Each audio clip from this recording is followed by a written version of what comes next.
welcome to another exciting episode of Amazing Amazon on Captain TV. Yes, I'm here again with another beautiful Amazon, someone you're gonna love. You know what? Just call your friends, family, neighbors, and tell them to get seated because today's episode is going to be exciting. Welcome on board. I am Tosin Adeyemi.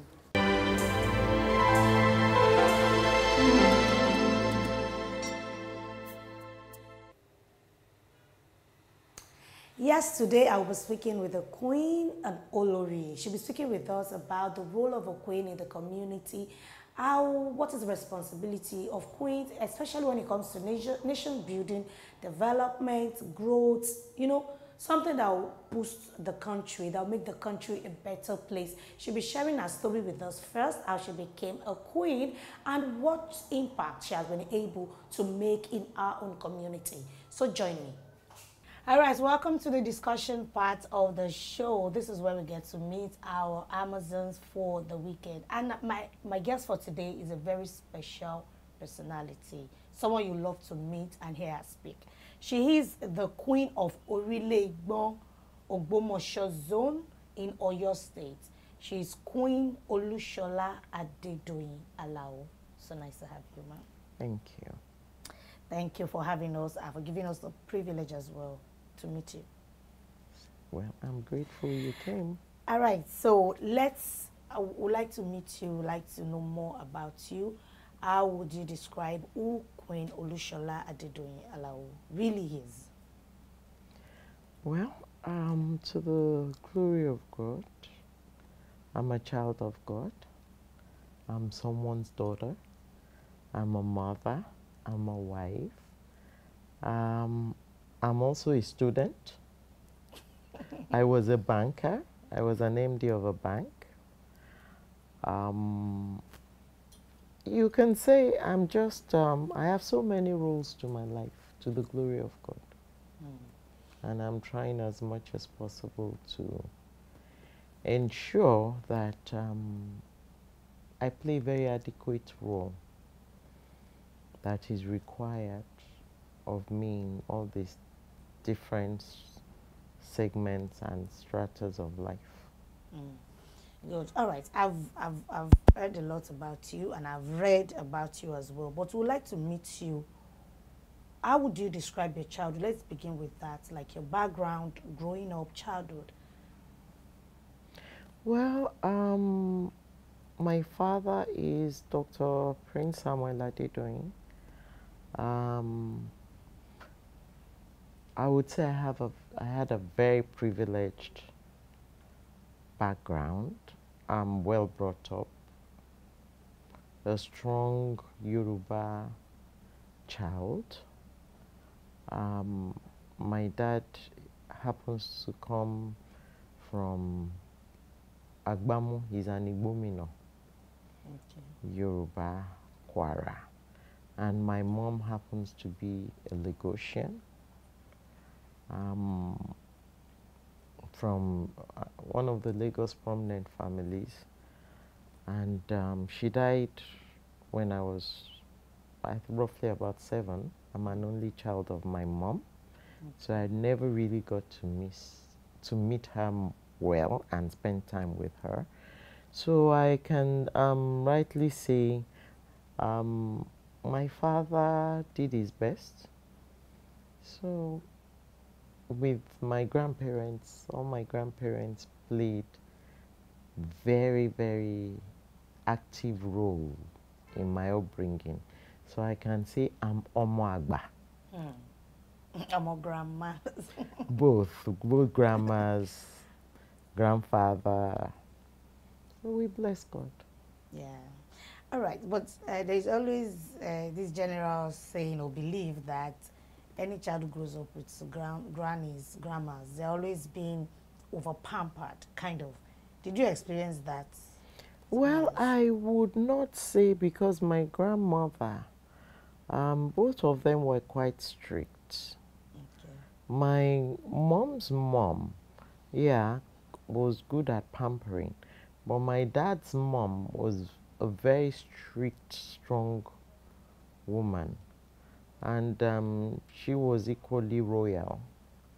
She was a princess, so she was very strict and very impactful, let me say, because she would always remind you, "Ọmọ bá òun jókòó báyìí, ọmọ bá òun sọ̀rọ̀ báyìí, ọmọ bá òun jẹun káàkiri." You learn to comport yourself and to carry yourself adequately. Okay, so I know you have lots of grandparents, and I know that you must, at some point, did you ever like miss your mom? Like, oh, I wish my mom was here. Like, why you were still younger? That's what I'm saying now. Was there a point? It's a lifetime thing. Having a mom, being an only child, there's something I called a one-child syndrome. It's a lifetime thing. It's something that every time there's a challenge, you wish, oh, I wish I had a mom, and if my mom were here, what would she do? What would she say? What would... It's a lifetime. It's a very, very painful experience that some people just never grow out of. And I can't say I've grown out of it. I'm still struggling with it. So I've come to terms with it that it's something I just have to learn to live without. I've lived without that for 60 years. So no, she died when I was 7. So 50, almost over 53 years. So what more? I just have to learn to be a good mom to my own children. So now, Mom, what would you say inspires you a lot? What inspires you as a person? So many things. Life generally, I'm a very deep person, and life generally inspires me. Wonders, miracles, everyday wonders, everyday miracle. I'm also a pastor in Redeem. I stopped parishing as a zonal pastor in Redeem. So I've learned to be grateful for the big things, the little things, every breath I take, because I'm also a cancer survivor. I was given 4 days to live, but by the grace of God and by the vessel of God, Pastor Adeboye, that laid hands, worked according to the instruction God gave him. I'm still here. That was 2006. I'm still here till today. I don't know how many years that is, but it's stretching, and I believe I'm still going to be here if Jesus tarries till he comes. Certainly. So. All right. So now you mentioned something that caught my attention. You said you stopped being a pastor or something. I stopped parishing. You're a pastor for life. Okay. Parishing, which means being a church pastor. Okay. Ministering in church every day. Okay. All right. So let's talk about the most challenging the most challenging moment of your time, and how you were able to overcome those times. When you say most challenging, there are daily challenges. Yes. So when you say the most challenging, I wouldn't want the challenges come and go. There are so many challenges that you. But let me put it this way. Okay, let me say I would want to talk about the most amazing times of my life. Okay. The most amazing times of my life was my graduation, because you just go ahead and you just continue to struggle in life, and when you get that thing, you just think, if there are too many challenges, let me put it like that, when you overcome challenges, you take it for granted. It would take tons of years, many years, for you to look back and think, how did I get here? Like my graduation, going to school, having to struggle through school was, I don't know how I graduated, but I graduated with honors. I'm still here. I look back and I'm like, God, how did I do that? From there, I went for my master's. Yeah, another struggle. Sorry, what sort of struggle? When you say struggle during your education, what sort of struggle do you mean? Is it finances or what? Well, life challenges generally. Being an only child in a polygamous home, you have to struggle with everything.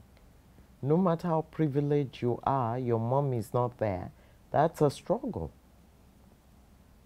I mean, other people's mothers are there. They're fighting for their children. So it's a struggle. So when you're talking of school fees, well, I had to work at the same time to pay my school fees. That's a struggle. But I was able to accomplish everything, work, go to school, graduate. My master's, work, go to school, graduate. I came back, started working for my dad. From there, joined the bank, rose to the position of an MD of a bank. So running the bank was a challenge on its own, being a female. In fact, the first female bank MD, Maria Shokin, that was a government bank. Privately owned bank MD. I was the first female Nigerian to work in a private bank as an MD of a bank. So the fact that you're a woman, you've broken the glass ceiling, is a challenge for men. They see you as a threat. Yeah. You're not welcomed. So that's a challenge on its own. So my life has always been a life full of challenges. But at the same time, you have victories. Even having children, to the glory of God, I have 6. And having the 6 was not exactly get pregnant and have children. It's been full of challenges. I have 2 stunning, outstanding miracles. One was I was told I didn't have a womb anymore because additions had tied my wombs. I tied my womb. I could never carry a child again. Miraculously, I got pregnant. I had children.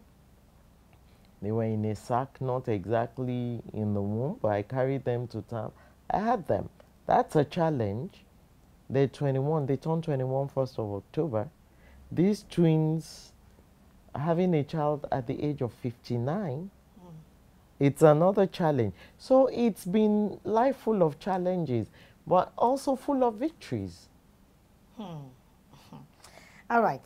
So now, I'll say that what you just analyzed now is something that is motivating and passing a message across to everyone that if you face a particular challenge, it's not the end of the world. You overcome. And you overcoming one doesn't mean you won't face another. Yes, yes. So now what's that thing that is always pushing you, like giving you confidence that, no, I'm going to overcome this? I just mentioned something to you that I stopped perishing as a zonal pastor. So God has always been a major factor. Quite honestly, my life is just a life of outstanding grace.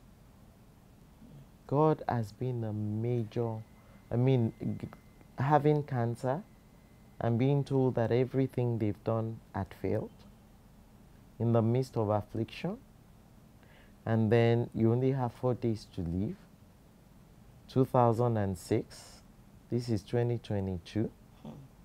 So it's one battle after the other.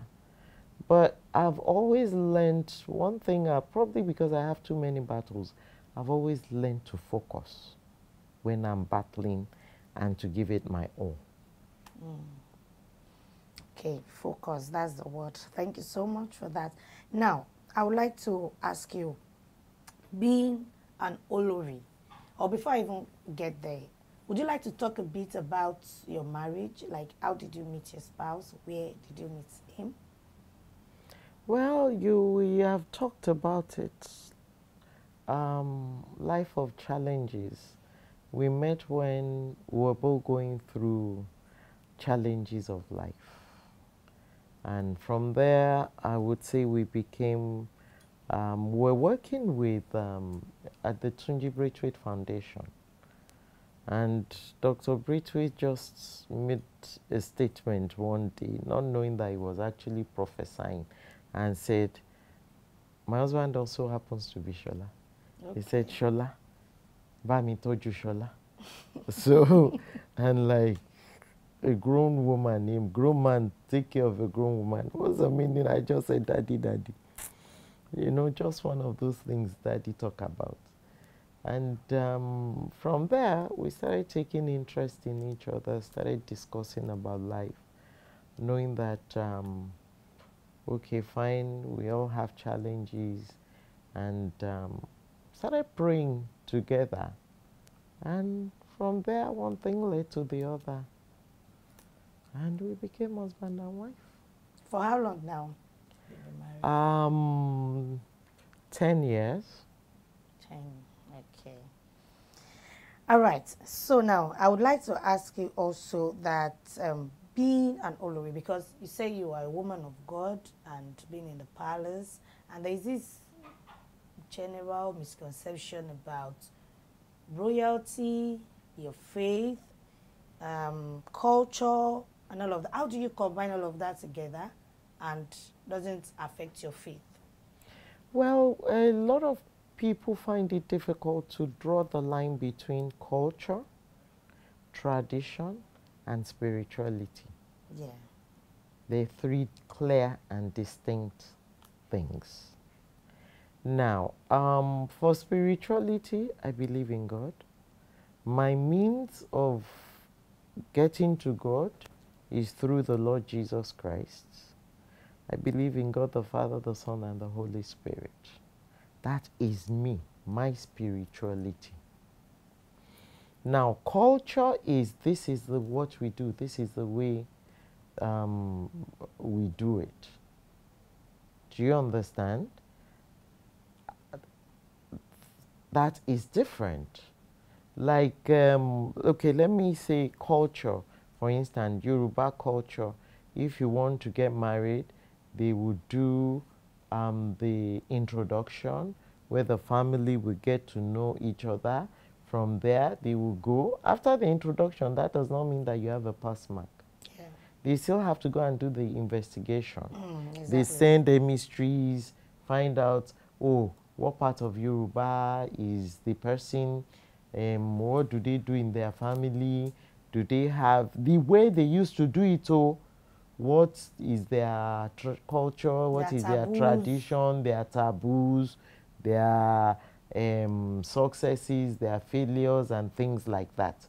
That is culture. That's the way we do it. Then after that, you come back for the engagement. That now shows that we have accepted to marry you. Yeah. Then after that is now the engagement. Then the traditional wedding is ton bá gbé ẹ lọ́lé ọkọ. Ọjọ́ ton gbé ẹ lọ́lé ọkọ. Ton wá gbé ẹ. I know traditional and engagement are the same. They're different. Engagement means that we have come, Imano means we've come to know each other. Okay. Engagement means we've come to ask for your daughter's hand in marriage by bringing all the things we're meant to bring. Okay. That is not the day you go to your husband's house. Yeah. The day you marry, that they give you out totally and they carry you, that's the day you are married. And that's the some people do it with the engagement. Okay.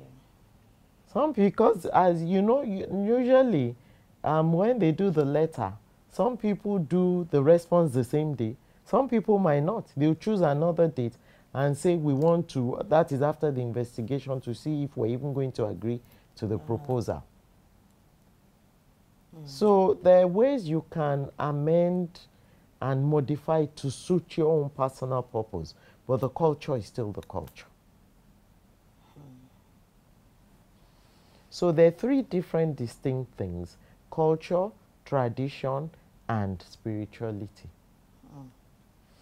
Thank you so much, because I hear a lot that, oh, if you're a Christian, you can't marry a king, they'll perform rites, some Yes, they atonement. do perform This. rites, but that does not mean that the rites are necessarily fetish.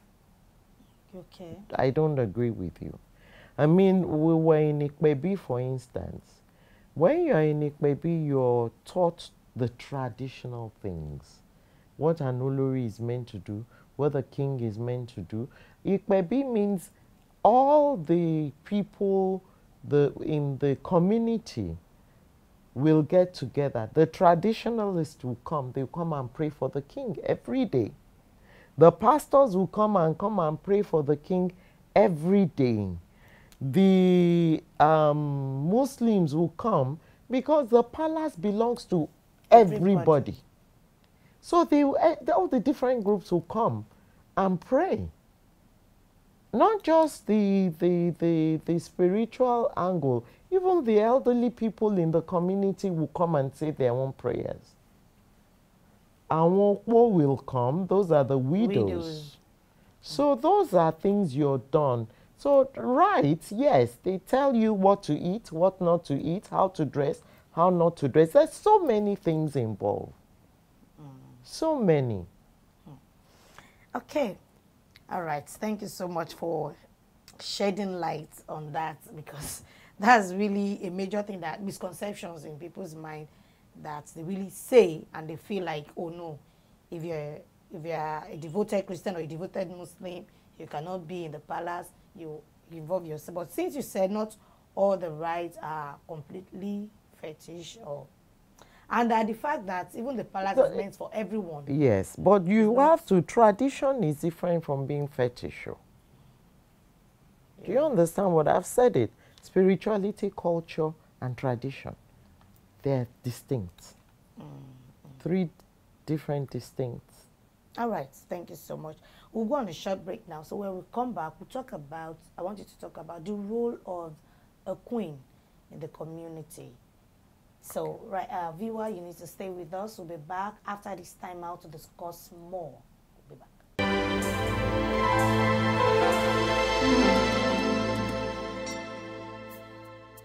All right, welcome to the concluding part of the show.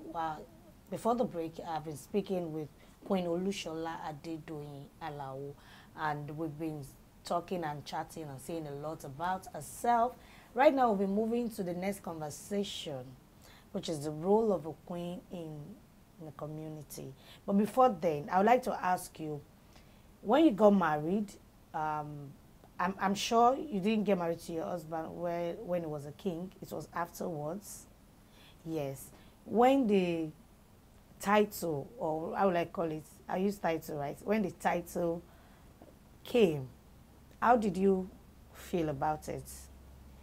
Well, my husband happens to be a Christian.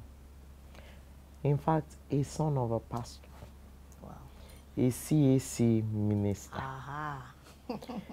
The mom a deaconess. So you can imagine, we prayed. If you look at it as in the physical, with the physical eye, you would say it's a no-no. Initially, when I thought about it, I was a bit skeptical. But after praying, and the Lord said, that's his destiny. I'm meant to be an helpmate. Yeah. An helpmate is meant to help the husband to be the best that God has created him to be. So if God says that's his destiny, who am I to say no? Mine is, okay, fine. Become the Esther role. If I die, I die. God, here we go. So that was precisely what happened. And we, at the same time, you know what they say, that, oh, all this fetishness, all this, a lot of people said a lot of things. And we told them that, listen, we're Christians, and we don't know what the rights would be. And they said, well, they don't know either until they get there. And fortunately, when we got there, They did their finding, the Ifa thing they do. To the glory of God, we didn't have to do anything. It was a lot of prayers, a lot of prayers. So as was, I think God is just God's orchestration and perfection.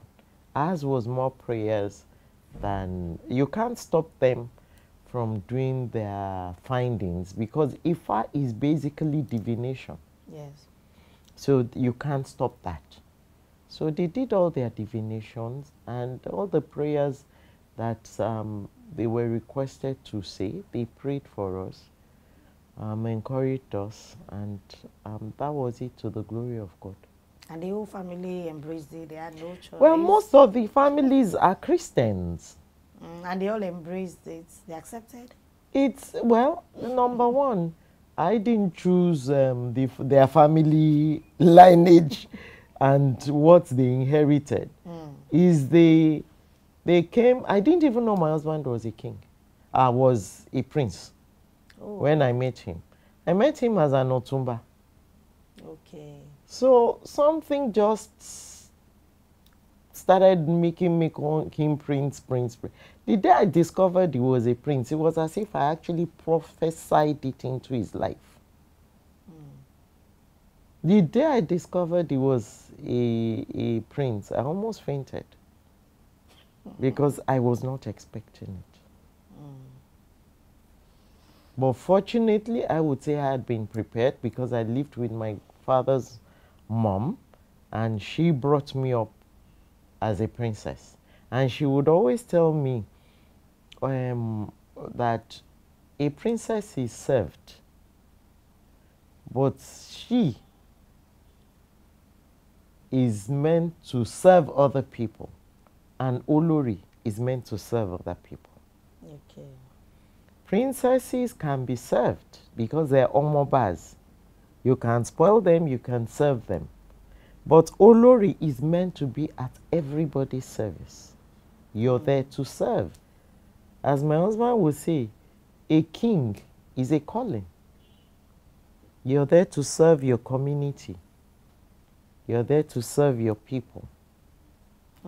Rulership is service.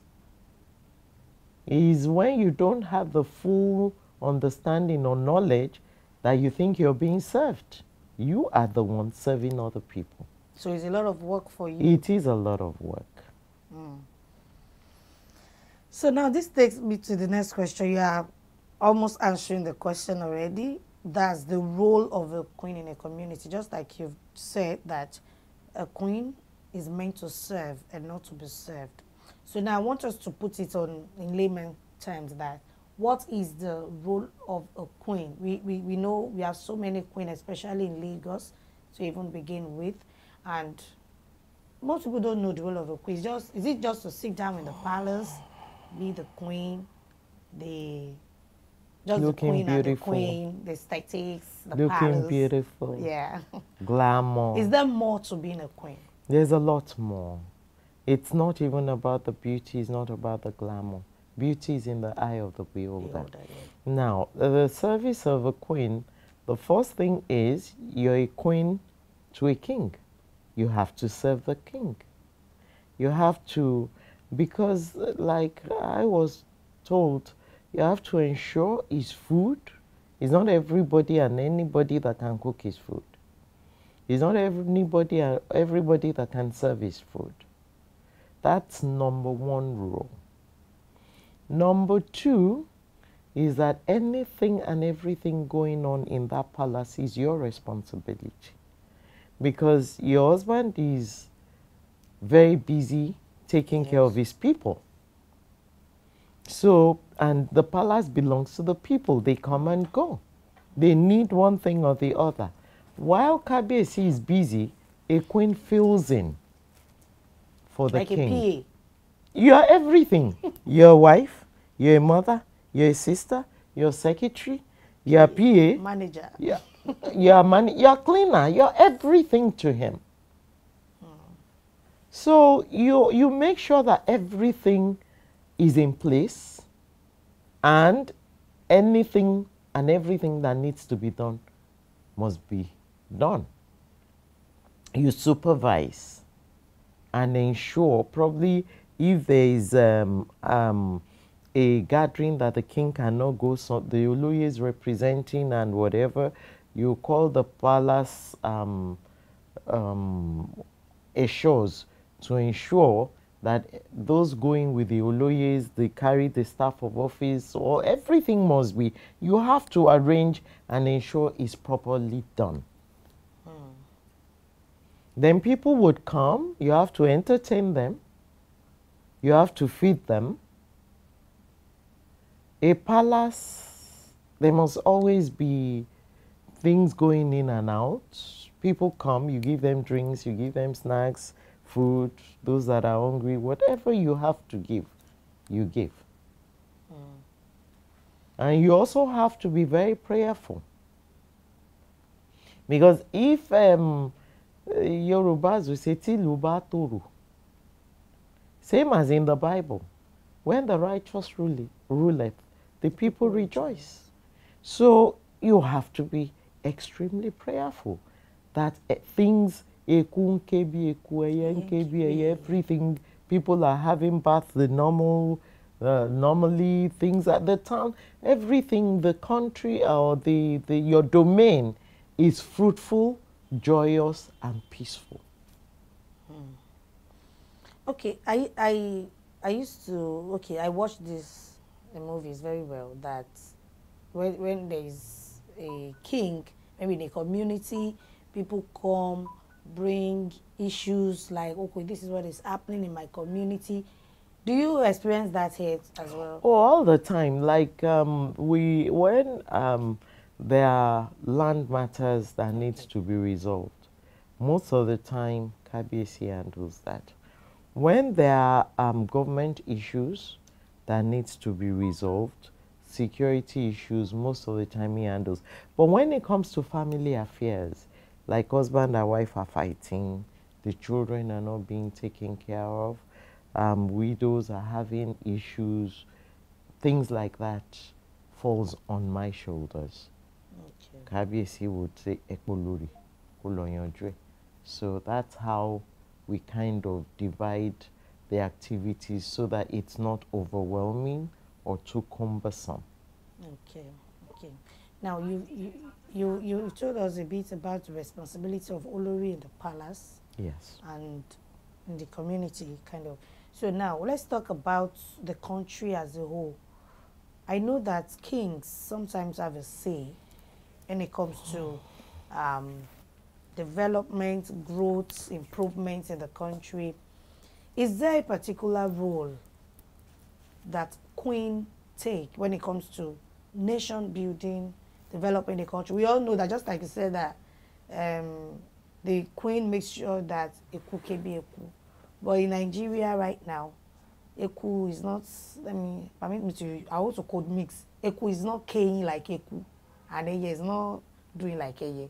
Things are not going the normal way in the country. How do you think this can be resolved from the aspect of the Queen first before? Well, as you see, gender role, women are still very extremely and highly underestimated in our society. So, for you to have a female king, they have regents, adeli, those are not kings. So, the only way a queen can impact the community and the country as a whole is through your husband. Number one, as I said, by praying. Number two, giving a very wise counsel, encouraging your husband to do more. And when you see things going wrong, you let them bring it to their attention and you prayerfully help them come up with solutions. But for now, a few of us are trying to get ourselves coordinate a Queen forum where we can come together, have programs, have lectures, impact our different communities, and ensure that I'm very particular and very concerned that parents are no longer parenting. They don't, some mothers, they wake up and they don't even know where their children are and what's happening to them. Compared to the way we were, you could never go out before. Everybody in the community knows who you are, where you're going, what you're doing. If your mother is not at home, you're well fed, because just on your street, you have about, you can enter anybody's house. Ah, Shola Shoti Jeun. Imiloje. So, you know, that kind of, it's not like that anymore. So it's not, we've now become nucleus, not before that it used to be extended. Every mother is the next child's mother, and they play the role adequately. Now, our society has become very self-centered, self-focused. It's about me, my own, and for us. So it's not the way it used to be. So we need to go back. We've missed it somewhere. We need to go back to where we've missed it. We need to fix it, and we need to blossom again. So we're trying to encourage that. Go back to our tradition. That was our tradition. But we adopted the Western culture, and that's what we're turning into. We have to discourage that. But don't you think that if you don't address this quickly, it might even be worse than what we have started. Now? We have started. Yes, so. We have started. And by the grace of God, we believe that you start feeling the impact in coming from this year and coming into next year by God's grace. Okay. We'll start doing a lot of advocacy, enlightenment, training and retraining, and at the same time bringing issues to the forefront that are crucial to ensure that our culture is not destroyed and lost, totally lost. Okay. Now, I would like to ask that, is there like an association or like, is it guild of queens? Like, you know, kings, they do meet. We have kingmakers, we have kings coming together, having a kind of association. But queen are not really recognized like that. They really don't have an association. Let me tell you what happened. Each state have Obas Council. The Obas have a meeting, and then they also interact with the government.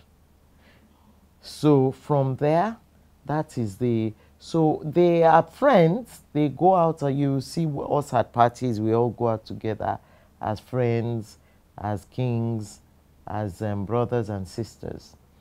So that is on one side. So they really do not, so I can't say it's an association. Okay. Yes, how do I call it? It's when you say Council of Obas, it's because they have their own different grades. First class, second class, third and fourth class. So it's a council. Okay. But queens are the ones now that are trying to have an association. Okay, okay.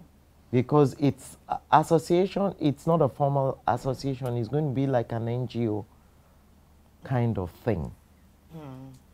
Okay, so now I haven't talked about that. Let's talk about, how do you think women, I understand that women are so powerful that we can actually make a change, effective change. I even hear this a lot, that if anything is going on in the house, maybe the palace or anything, is the handwork of the queen. If the king is saying, okay, go ahead, know that it's the queen that is talking. So it's like the women have major impact even in their spouses. So if we have such power, how can we use it to change our community, our society? How do you think we can use such power? Women are powerful. If they want to collect something from their husband, they know how to. They know, they will try every means. Okay, there's this bright adage, like women don't find When they need something, they get it. And it's, except they don't want that thing to happen. So if you have such powers and such grace, I'll call it like grace, why can't we use it like to like affect our community, impact, and make a change ourselves? Because you made mention that parenting is not what it used to be now. So how do you think we can actually use this to influence our society? Well, as I said, we have left our culture. We've adopted what we shouldn't adopt. So we're moving speedily away from what should be to what shouldn't be. So we have to go back to basics. We have to go back to who and what we are.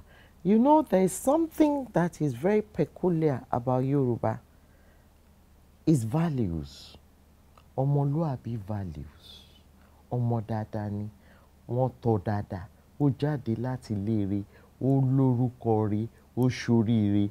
Values. We're beginning to lose such values. What it's all about now, it's about iPhone. I don't know what the latest iPhone is. It's about wig. It's about what you're wearing. I mean, life is way bigger than that. We're not impacting ourselves positively anymore. Life has become too materialistic, unnecessarily materialistic. You see, the most beautiful woman, if you want to see, is when you have a woman that is traditionally dressed in full regalia. You see weave on every day on the phone. You see it on the television. You see it on. We're becoming. Like I always tell people, I love your color. I love my color. Very soon, beautiful dark women are becoming extinct. So we're becoming very rare. Originality is no more. Everything is fake. From head to toe. Yes. Lashes, wig, nails, lipstick. No originality to Even us. fake body. Everything. I mean, it's so bad. It's very bad. So we have to go back to basics. The way we have been naturally created is for a purpose. And it's because God, for our environment, and because God loves us like that. That diversity is important. We shouldn't lose it. We shouldn't lose our originality and our naturalness. This is really a big issue, because I'll say that if you want to make this change, it might be a bit difficult, because number one is people we look up to as role models. We see them everywhere, even some celebrities, some influencers. This is what they do. And people will see them as a role model, like, oh, if someone I'm looking up to can do this, I think I should be able to do it. So the internet, social media is really exposing these people to them and making them see that what they are doing is right. And we are even celebrating them in our country. The fact that they do it doesn't make it right. So let's go back to doing the right things at the right time. That is wisdom. But someone must take the step. That's why we have started. It's not going to be an easy task, because these things can be deceiving and very delusional. But at the same time, they're attractive. Selling your naturalness, selling the truth can be very challenging, but it's very, very impactful. And it's very worthy. We will get there. All right. Thank you so much for that. So before we wrap up, what would be your message to every young person out there, especially the girl child? Well, number one is, it's very difficult to say, I know my destiny. But whatever you think in your heart, that this is what I want to be, challenges will come and go. Make sure you put in everything possible to achieve it. Focus, pull your weight, hold on to God, and you will get there. Thank you so much. Thank you so much for your time on the show. I really enjoyed every bit of our conversation. You're welcome. Yeah. All right, viewer, thank you for staying with us, and hope you learned a lot from today's conversation about being original. Be yourself. You can be who you want to be if you're focused and determined. And do not follow the crowd. I want to add that to it. Do not follow the crowd. Follow your mindset. So with this, we wrap up the interview segment. We'll take the quotes for today. Thereafter, we wrap up. Stay with us.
Yes, this is the much we can take on today's episode of Amazing Amazon on Captain TV, and hope you learned a lot. I did. I don't know if you do. I'm sure you did. You learned a lot as well. Yes, be you, be original, be yourself. You can be who you want to be, and there's no limit to your aspirations. Thank you so much for being a part of this episode. So till I come your way again next weekend with another Amazing Amazon, I remain Tosin Adeyemi. Bye.